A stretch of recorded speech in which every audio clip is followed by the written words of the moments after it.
Recorded Books and RB Digital present Little Lovely Things by Maureen Joyce Connolly, narrated by Elisabeth Rodgers. Gori at Thasp, Keener forthac cara. Laugh at death, but weep for those who die before their time. Anonymous Irish traveler saying. Part 1, 1991.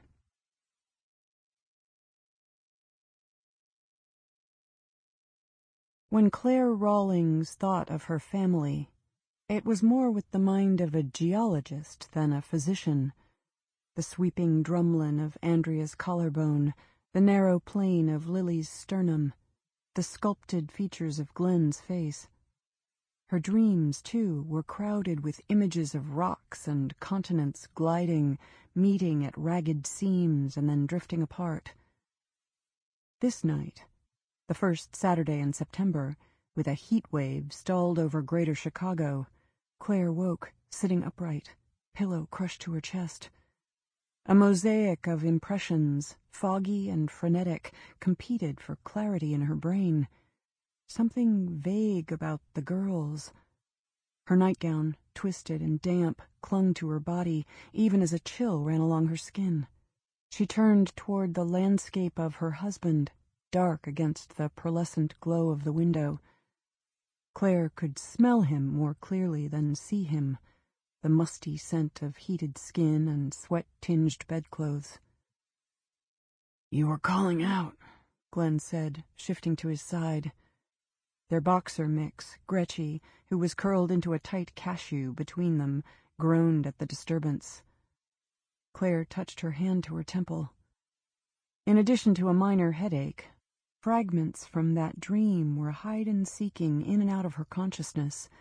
A yellow sky, a pond covered with treacherous ice.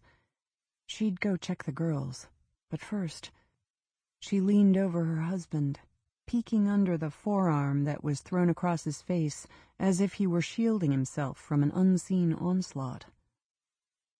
"Room air conditioner," Claire whispered, as if a magical incantation would cause Glenn to lose his frugality, his fear of falling short of money before she completed her medical program.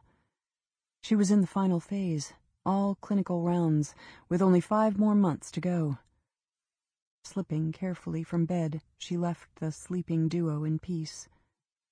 In the hallway, the house seemed to sigh in the layered light, darker near the ceiling, softer near the window. Built in the late 60s, pretty much everything inside, including the kitchen linoleum floor, remained original. In the surrounding yard, saplings had grown into mature maples and oaks. Claire often imagined this house longed for unfettered sunlight as much as it did for upgraded appliances. Outside the girls' room, Claire's thoughts went to her pregnancies, the rich awareness of fetal cells inside her, dividing like wildfire, each one blossoming from a small bud into a perfect being. 2 beautiful daughters, 3 years apart. As she entered the doorway, a snapshot from the dream flashed in her mind. This time, icy stalagmites gleamed in the distance, and 2 small figures appeared on the pond. And then nothing. Momentarily losing her breath, Claire steadied herself against the dresser. She could just make out near her hand a spray bottle where bits of plant material, most likely dandelion, hung in shadowy suspension. Monster repellent, jetted each night into every corner, the closet, and under the bed before lights out. This was all 4-year-old Andrea. In so many ways, Claire's binary star, stubborn, feisty, and exhaustingly curious. She now lay silently on top of the covers, her valance of short brown hair matted with perspiration. Across the room, 15-month-old Lily slept soundly in her crib under the window. Beneath her quartz-pink lids were crystal blue eyes shaped like sideways teardrops, and that froth of yellow hair, Always a struggle to get into a punch. Sample complete. Ready to continue?